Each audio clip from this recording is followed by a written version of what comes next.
नमस्कार बच्चों, स्वागत है आपके अपने YouTube channel the PCM vision में। प्यारे बच्चों, जैसा कि आप सभी को मालूम है कि क्लास 11 के बोर्ड एग्जाम 2024 के लिए ऑफिशियल मॉडल पेपर जारी हो चुका है। तो आज के इस वीडियो के माध्यम से हम लोग क्लास 11 हिस्ट्री के मॉडल पेपर का कंप्लीट सोल्यूशन देखने वाले हैं। तो वीडियो पे आप लोग अंत तक बने रहिएगा और चैनल पे पहली बार आए तो चैनल को सब्सक्राइब करके बेल आइकन को प्रेस जरूर करिएगा, क्योंकि इस चैनल के माध्यम से आप लोगों को क्लास 11 का कंप्लीट तैयारी करवाई जाएगी। तो चैनल पे आप लोग नए हैं तो चैनल को सब्सक्राइब जरूर कीजिएगा। तो चलिए शुरू करते हैं और एक करके सारे क्वेश्चन को यहाँ पे हम लोग डिस्कस करते हुए चलते हैं। लेकिन उससे पहले यहाँ पे कुछ सामान्य निर्देश दिया गया है, इसको हम लोग देख लेते हैं। तो देखिए बच्चों, जैसा कि आप सभी को मालूम है कि जो क्लास 11 की बोर्ड एग्जाम होती है, ये आपका इसमें ऑब्जेक्टिव क्वेश्चन ही सिर्फ पूछा जाता है और प्रत्येक सब्जेक्ट में आपका 40 ऑब्जेक्टिव क्वेश्चन पूछेगा और प्रत्येक क्वेश्चन आपका एक नंबर का रहेगा। यानी कि जो आपका फुल मार्क्स है ये आपका कितना है, तो ये आपका 40 है, ठीक है। और ये जो 40 क्वेश्चन आपके पूछे जाएंगे, इसको हल करने के लिए आपको 1 घंटे का समय दिया जाएगा। क्लियर है। उसके बाद देखिए इसमें और आपका लिखा हुआ है कि गलत उत्तर के लिए कोई अंक नहीं काटे जाएंगे, यानी कि इसमें नेगेटिव मार्किंग नहीं होता है, ठीक है। तो चलिए अब डायरेक्ट हम लोग क्वेश्चन पे चलते हैं। तो देखिए बच्चों, पहला क्वेश्चन क्या पूछा गया है, बहुत ही आसान क्वेश्चन है और ये सब क्वेश्चन मैंने आपको कई बार करवाया हुआ है। देखिए क्वेश्चन क्या है कि मेसोपोटामिया नाम किस भाषा के शब्दों से बना है। तो जो आपका मेसोपोटामिया है बच्चों, ये आपका यूनानी भाषा का शब्द है। ऑप्शन नंबर ये इसका करेक्ट आंसर होगा, यूनानी। और ये जो मेसोपोटामिया शब्द है, इसका अर्थ क्या होता है, तो इसका अर्थ होता है 2 नदियों के बीच की भूमि। इससे भी आप लोग याद रखिएगा। उसके बाद देखिए अगला क्वेश्चन आपका क्या है कि सिकंदर ने बेबीलोन को कब जीता। तो सिकंदर ने बेबीलोन को आपका 331 ईसा पूर्व में जीता था। ऑप्शन नंबर ये इसका करेक्ट आंसर होगा, 331 ईसा पूर्व। उसके बाद देखिए अगला क्वेश्चन आपका क्या है कि दिनारियस क्या था। तो दिनारियस आपका चांदी का सिक्का था रोम में, ठीक है, और ये आपका 4.5 ग्राम का होता था, ठीक है। तो इस क्वेश्चन का करेक्ट आंसर होगा ऑप्शन नंबर बी, याद रखिएगा, चांदी का सिक्का। उसके बाद देखिए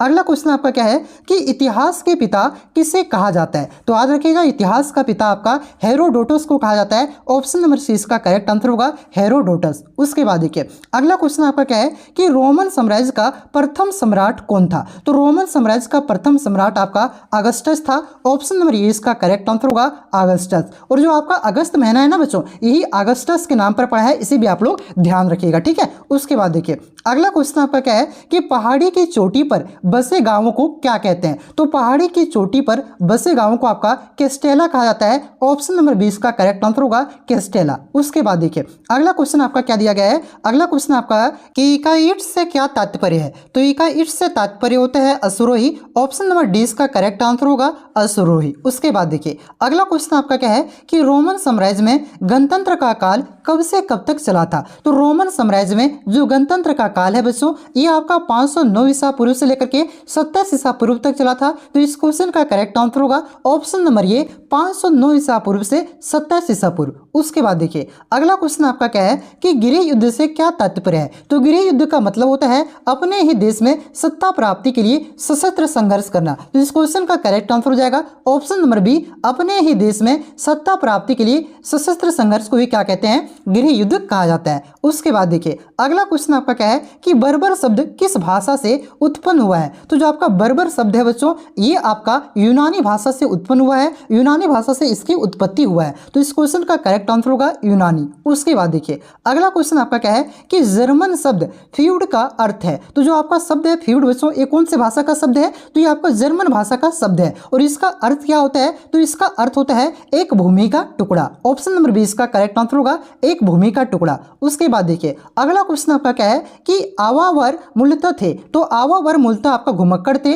ऑप्शन नंबर ये इसका करेक्ट आंसर होगा, घुमक्कड़। उसके बाद देखिए अगला क्वेश्चन आपका क्या है कि चंगेज खान की मृत्यु कब हुई थी। तो चंगेज खान की मृत्यु आपका 1227 ईस्वी में हुआ था। ऑप्शन नंबर ये इसका करेक्ट आंसर होगा, 1227 ईस्वी। और अगर पूछे कि इसका जन्म कब हुआ था, तो याद रखिएगा इसका जन्म आपका 1162 ईस्वी में हुआ था, इसे भी आप लोग ध्यान रखिएगा। उसके बाद देखिए अगला क्वेश्चन आपका क्या है कि मेसोपोटामिया में इन्नाना किसकी देवी थी। तो मेसोपोटामिया में इन्नाना आपका प्रेम एवं युद्ध की देवी थी। ऑप्शन नंबर ये इसका करेक्ट आंसर होगा, प्रेम एवं युद्ध की देवी। देखिए क्वेश्चन को इस तरह से पूछ सकता है कि मेसोपोटामिया में प्रेम एवं युद्ध की देवी कौन थी। तो याद रखिएगा इन्नाना, ठीक है। क्वेश्चन को इस तरह से भी घुमा करके पूछता है। उसके बाद देखिए अगला क्वेश्चन आपका क्या है कि मैनर क्या होता था। तो मैनर आपका लॉर्ड के घर को कहा जाता था। ऑप्शन नंबर ये इसका करेक्ट आंसर होगा, लॉर्ड का घर। उसके बाद देखिए अगला क्वेश्चन आपका क्या है कि मेसोपोटामिया सभ्यता की लिपि कैसी थी। तो मेसोपोटामिया की जो सभ्यता की लिपि थी बच्चों, ये आपका किलाकर लिपि थी। ऑप्शन नंबर सी इसका करेक्ट आंसर होगा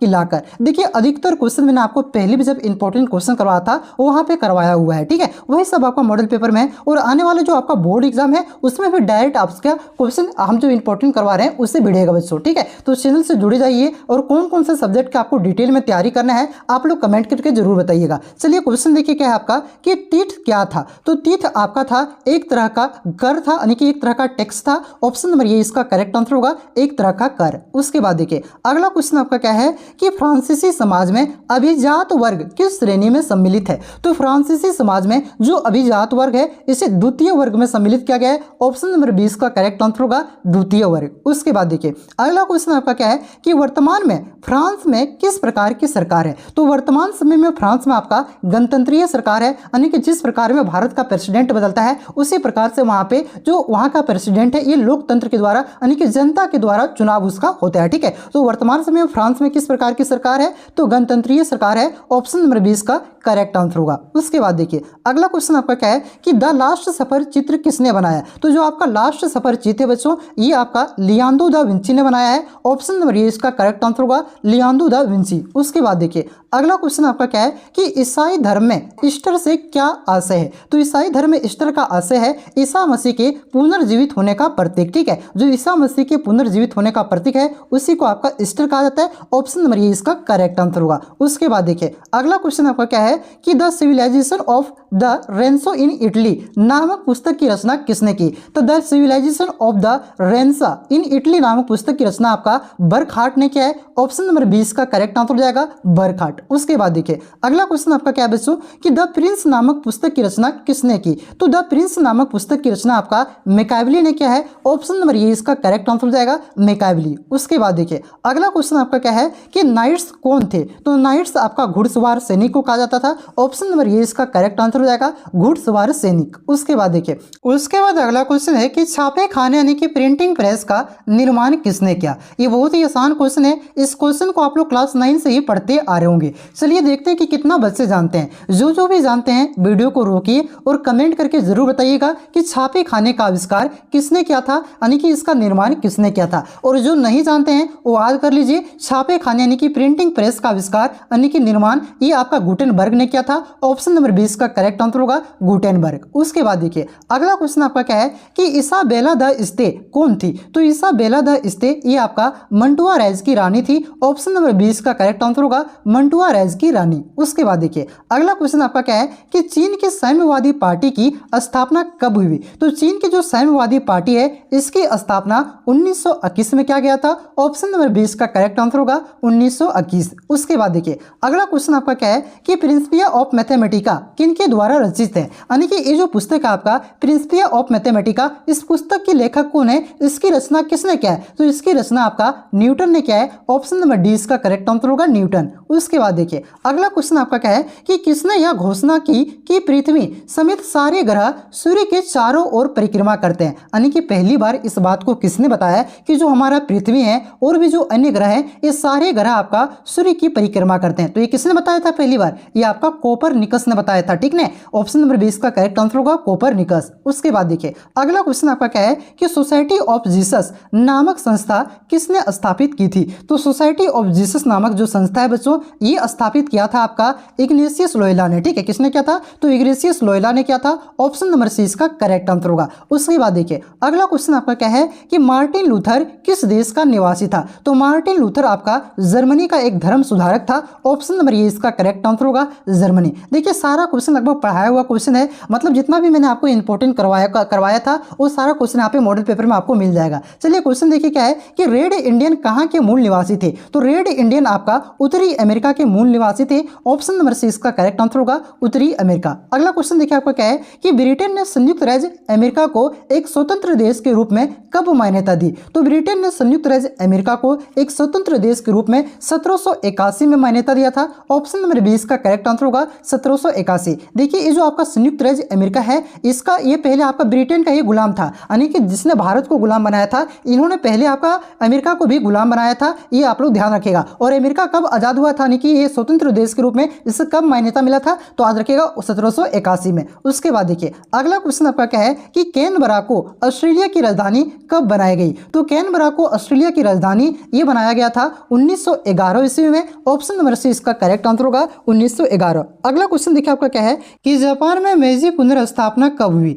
तो जापान में मेजी पुनर्स्थापना ये आपका 1867-68 ईस्वी में हुआ था। ऑप्शन नंबर ए इसका करेक्ट आंसर होगा। उसके बाद देखिए अगला क्वेश्चन आपका क्या है कि जापान में तेज गति वाली शिंकानसेन क्या है? तो शिंकानसेन आपका एक प्रकार का बुलेट ट्रेन है। ऑप्शन नंबर बी इसका करेक्ट आंसर होगा बुलेट ट्रेन। उसके बाद देखिए अगला क्वेश्चन आपका क्या है कि आधुनिक चीन के संस्थापक किसे माना जाता है? तो आधुनिक चीन के संस्थापक आपका सनायत सेन को माना जाता है। ऑप्शन नंबर ए इसका करेक्ट आंसर होगा सनायत सेन। और याद रखिएगा इसी को चीन का राष्ट्रपिता भी कहा जाता है, सनायत सेन को ही, इसे भी आप लोग याद रखिएगा। उसके बाद देखिए अगला क्वेश्चन आपका क्या है कि चीनी गणतंत्र के पहले राष्ट्र अध्यक्ष कौन थे? यानी कि पहला प्रेसिडेंट इसका कौन था चीन का? तो ये था आपका सनायत सेन ही, ठीक है। ऑप्शन नंबर ए इसका करेक्ट आंसर होगा सनायत सेन। उसके बाद देखिए अगला क्वेश्चन आपका क्या है कि वारका शीर्ष क्या था? तो वारका शीर्ष आपका स्त्री का सिर था। ऑप्शन नंबर ए इसका करेक्ट आंसर होगा स्त्री का सिर, यानी कि महिला का सिर। अगला क्वेश्चन देखिए आपका क्या है कि मेसोपोटामिया किन दो नदियों के बीच की उपजाऊ भूमि को इंगित करता है? तो जो आपका मेसोपोटामिया है बच्चों,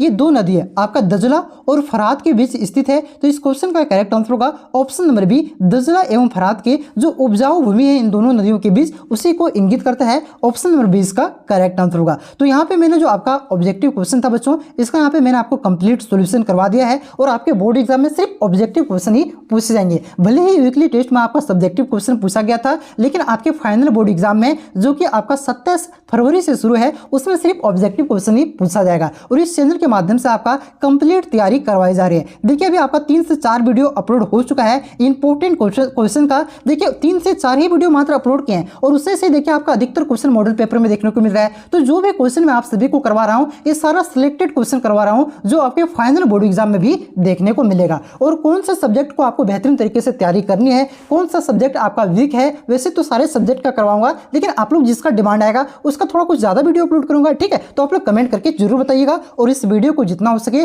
दोस्तों में ज्यादा से ज्यादा शेयर कीजिएगा और बच्चों थोड़ा सा सपोर्ट कीजिएगा, ठीक है। चैनल पे नए हैं तो सब्सक्राइब कीजिएगा और वीडियो को लाइक करके दोस्तों में शेयर कीजिएगा। चलिए मिलते हैं नेक्स्ट वीडियो में। वीडियो कैसा लगा कमेंट करके जरूर बताइएगा। तब तक के लिए जय हिंद, जय भारत, जोहार झारखंड। और हाँ बच्चों सुनिए और आपका सारे सब्जेक्ट का मॉडल पेपर का सोल्यूशन अपलोड हो चुका है, ठीक है। इंग्लिश कोर का हो चुका है, हिंदी इलेक्टिव का हो चुका है, हिंदी कोर का हो चुका है, ज्योग्राफी का हो चुका है, पॉलिटिकल साइंस का नहीं आया हुआ है तो उसका नहीं हुआ है, ठीक है। तो आप लोग प्लेलिस्ट चेक कर लीजिए, सारा का हो चुका है, ठीक है। तो चलिए मिलते हैं नेक्स्ट वीडियो में। तब तक के लिए जय हिंद, जय भारत, जोहार झारखंड।